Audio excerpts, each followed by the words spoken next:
दोस्तों, धुरंधर पार्ट 1 और पार्ट 2 देखने के बाद आप सबके मन में एक सवाल होगा कि असली जसकीरत सिंह रंगी कौन है। क्योंकि मूवी में दिखाए गए बाकी सारे कैरेक्टर्स के बारे में डिटेल्स इंटरनेट में अवेलेबल है, लेकिन जसकीरत के बारे में कोई भी डेटा इंटरनेट में अवेलेबल नहीं है। इसके दो कारण हो सकते हैं। पहला कारण, जब भी भारत पाकिस्तान या दूसरे देशों में अपने स्पाइस को भेजता है तो उनका कोई भी इंफॉर्मेशन इंटरनेट में अवेलेबल नहीं होता है। और दूसरा कारण, जसकीरत जैसा कोई बंदा रियल लाइफ में एग्जिस्ट ही नहीं करता है। जसकीरत या हमजा की कैरेक्टर बहुत सारे इंडियन स्पाइस के रियल स्टोरी से इंस्पायर होकर बनाया गया है। आज हम आपको एक ऐसे स्पाई के बारे में बताएंगे जिनका स्टोरी जसकीरत या हमजा से काफी हद तक मिलता जुलता है, और उस स्पाई का लियारी के साथ कनेक्शन और उजर बलोच के साथ दोस्ती भी था। लेकिन उजर बलोच ने अपनी जान बचाने के लिए उस इंडियन स्पाई को आईएसआई के हाथ पकड़वा दिया था। आज भी वो इंडियन स्पाई पाकिस्तान के जेल में बंद है। दोस्तों, वो बंदा कोई और नहीं बल्कि कुलभूषण जाधव है। आज हम आपको डिटेल्स में बताएंगे कैसे कुलभूषण जाधव जी का लियारी गैंग के साथ कनेक्शन बना, कैसे कुलभूषण जाधव ने उजर बलोच के साथ दोस्ती की, आईएसआई का भारत के खिलाफ सबसे बड़ा और घिनौना प्लान को कैसे फेल किया, और कैसे उजर ने अपनी जान बचाने के लिए कुलभूषण जी को धोखा दे दिया। आखिर में हम आपको ये भी बताएंगे कि कैसे अननोन गनमैन कुलभूषण जी को पकड़वाने वाले उस बंदे को ठोकते हैं।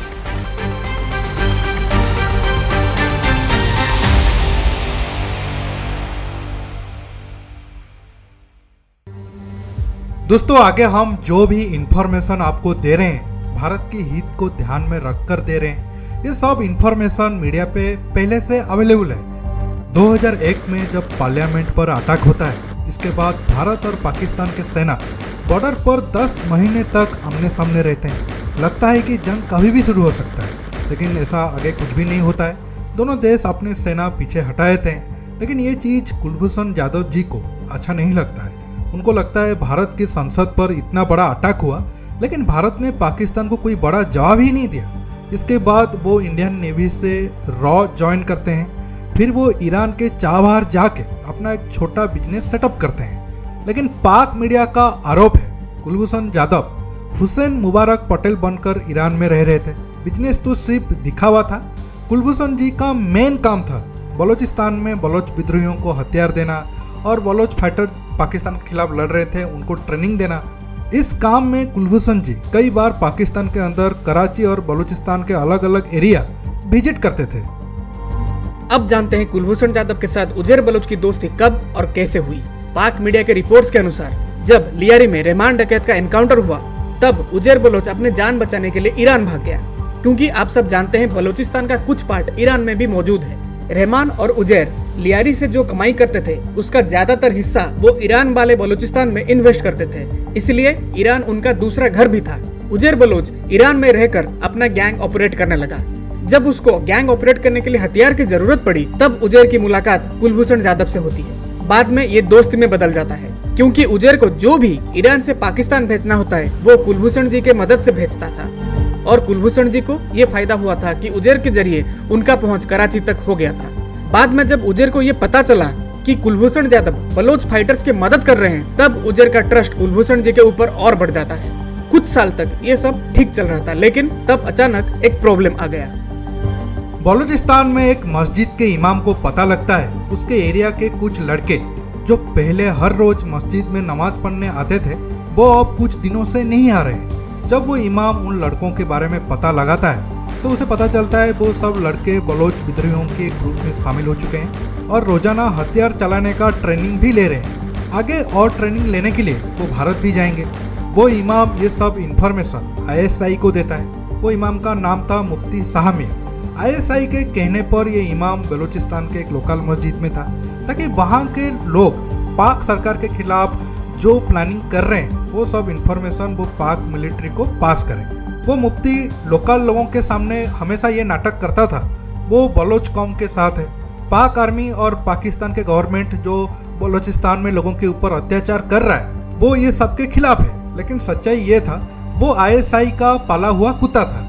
बाद में आईएसआई जब इन्वेस्टिगेट करता है तब उसे कुलभूषण जी, उजर बलोच और बलोच विद्रोहियों को हथियार ट्रेनिंग देना, ये सारा प्लान आईएसआई को पता चल जाता है। लेकिन आईएसआई अचानक कोई एक्शन नहीं लेता है, खामोश रहता है। आईएसआई ये प्लान करता है कैसे वो कुलभूषण जी के जरिए भारत को दुनिया के सामने एक्सपोज करे। ISI एक तगड़ा प्लान बनाता है। कुलभूषण जी हर साल बलूचिस्तान से फाइटर्स भारत ट्रेनिंग के लिए भेजते थे और ये बात ISI को अच्छी तरीके से पता था। इसीलिए ISI प्लान बनाता है जब कुलभूषण जी नेक्स्ट ग्रुप को भारत ट्रेनिंग के लिए भेजेंगे तो उसमें से ज़्यादातर लोग ISI के एजेंट्स होंगे। वो सब लोग इंडिया जाएंगे। इंडिया में उनको कहाँ ट्रेनिंग मिलता है, कौन देता है, ये सब डाटा वो कलेक्ट करके वापस पाकिस्तान लौट के ISI को देंगे। फिर पाकिस्तान लाइव प्रेस कॉन्फ्रेंस करके सबूतों के साथ दुनिया के सामने ये कहता कि कैसे भारत बलोच विद्रोहियों को बढ़ावा दे रहा है और उनको ट्रेनिंग देकर पाकिस्तान के खिलाफ लड़ाई करने भेज रहा है, ताकि भारत का इमेज दुनिया के सामने खराब हो और पाकिस्तान को ये विक्टिम कार्ड खेलने का मौका भी मिल जाता कि कैसे भारत उनके देश में आतंकवाद को बढ़ावा दे रहा है। ISI मुफ्ती शाह मीर को ये काम करने के लिए देता है। मुफ्ती शाह मीर 100 से ऊपर बलोच लड़ाकों को जो एक्चुअली ISI फंडेड थे उन्हें बलोच फ्रीडम फाइटर की ऑर्गेनाइजेशन में शामिल करवा देता है। लेकिन नए शामिल लड़ाकों में से कौन इंडिया ट्रेनिंग के लिए जाएगा वो डिसीजन कुलभूषण जाधव जी लेते थे। जब कुलभूषण जी का नजर इन लड़ाकों के ऊपर पड़ा तो उन्हें शक हुआ। ये सब लड़ाके एक ऐसे इंसान के कहने पर बलोच विद्रोहियों के ग्रुप में शामिल हुए थे जो बलोचिस्तान का था ही नहीं। असल में मुफ्ती शाह मीर POK से था। ये जानने के बाद कुलभूषण जी का शक यकीन में बदल गया। इसीलिए कुलभूषण जी वो सारे लड़ाकों को भारत ट्रेनिंग के लिए नहीं भेजते हैं। ये खबर ISI के पास पहुंचने के बाद उन्हें पता चल जाता है कि उनका ये प्लान कभी कामयाब नहीं होगा। इसीलिए ISI अब तय करता है कि वो कुलभूषण जी को पकड़ के दुनिया के सामने लाएगा। लेकिन कई कोशिशों के बाद भी ISI को ये पता नहीं चल पाता है कि कुलभूषण जी का बलूचिस्तान में एक्चुअल लोकेशन कहाँ पर है। जब ISI कुलभूषण जी को पकड़ नहीं पाता है तब वो गुस्से में आग बबूला हो जाता है। ISI प्लान चेंज करता है। पाकिस्तान इंटरपोल की मदद से उजैर बेलोच को दुबई से पकड़ के इस्लामाबाद लाता है।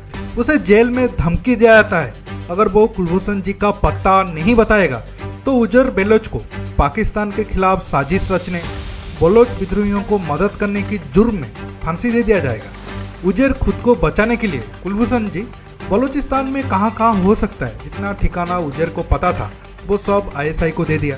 जब पाक आर्मी और ISI वो सब एरिया पे पहुंचे, कुलभूषण जी को पकड़ने की कोशिश किया, उनको कुलभूषण जी मिले ही नहीं, क्योंकि ISI आने से बहुत पहले कुलभूषण जी बलूचिस्तान छोड़ के ईरान वापस आ गए थे। क्योंकि उजैर अरेस्ट होने के बाद कुलभूषण जी को लगा शायद उजैर दबाव में आकर उनके बारे में ISI को बता सकता है। कुलभूषण जी का ये सोच बिल्कुल सही था। वो अब तक ISI से एक कदम आगे चल रहे थे। एक के बाद एक ISI के प्लान को वो फेल करते जा रहे थे। अब आप सोच रहे होंगे अगर कुलभूषण जी इतना प्लानिंग करके चल रहे थे तो फिर पाक आर्मी उन्हें बलूचिस्तान में कैसे पकड़ा। दोस्तों, पाकिस्तान कभी भी कुलभूषण जी को बलूचिस्तान के अंदर पकड़ा ही नहीं। ये पाकिस्तान आर्मी और ISI का झूठा प्रोपेगेंडा है। ऐसा मैं क्यों बोल रहा हूँ अब आपको हम डिटेल्स में समझाते हैं। जब कुलभूषण जी ईरान में थे तब पाकिस्तान के लिए इम्पॉसिबल था कि ISI ईरान के अंदर घुसकर कुलभूषण जी को पकड़ पाए। इसीलिए ISI आतंकी मुल्ला उमर ईरानी का मदद लेता है। आतंकी मुल्ला उमर और उनके साथी कुलभूषण जी को ईरान से किडनैप करके ईरान पाकिस्तान बॉर्डर के पास ISI को देते हैं। आप इस मुद्दे पर पाक आर्मी की रिटायर्ड जनरल का ये वाला बयान सुनिए। ईरान ने 2002 में इंडिया के साथ डिफेंस का एग्रीमेंट किया। क्या पाकिस्तान ने वावेला मचाया? उनकी पॉलिसी है, ठीक है।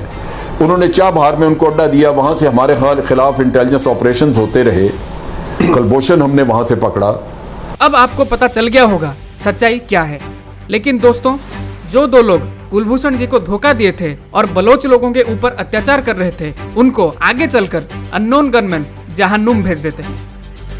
2020 नवंबर 17 तारीख को आतंकी मुल्ला उमर ईरानी अपने 2 बेटों के साथ कार में जा रहा होता है। तब कुछ बाइक सवार कार के पास आकर अंधाधुंध गोली चलाते हैं, जिसमें आतंकी ईरानी और उसके 2 बेटों की मौत हो जाती है। लेकिन इसमें एक थ्योरी ये भी है, आतंकी मुल्ला ईरानी को ISI ने खुद मारा है, क्योंकि ये आतंकी ईरान के लिए मोस्ट वांटेड था। ईरान बहुत टाइम से पाकिस्तान पर दबाव डाल रहा था आतंकी मुल्ला उमर को जिंदा पकड़ के ईरान को दे दिया जाए, लेकिन पाकिस्तान कभी भी ऐसा नहीं करने वाला था। अगर पाकिस्तान जिंदा मुल्ला उमर ईरानी को ईरान को सौंप देता तो पाकिस्तान का भी बहुत सारा राज खुल जाता, इसलिए ISI खुद मुल्ला उमर को टपका दिया। अब आते हैं दूसरा टारगेट मुफ्ती शाह मीर पर। मुफ्ती शाह मीर पहला इंसान था जो कुलभूषण जी का खबर ISI को दिया था। 2025 मार्च 8 तारीख को फ्राइडे के दिन जब मुफ्ती मस्जिद से लौट रहा था, तब रास्ते पे हमलावर बाइक पे आते हैं और मुफ्ती को करीबी से गोली मारकर चले जाते हैं। इसी तरह से ये दोनों आतंकियों का मौत होता है। दोस्तों, अभी भी कुलभूषण जी पाकिस्तान के जेल के अंदर जरूर है, लेकिन हम उम्मीद करते हैं बहुत जल्द वो पाकिस्तान के जेल से छूटकर भारत अपने वतन वापस आएंगे। दोस्तों, आज के टॉपिक पे बस इतना ही।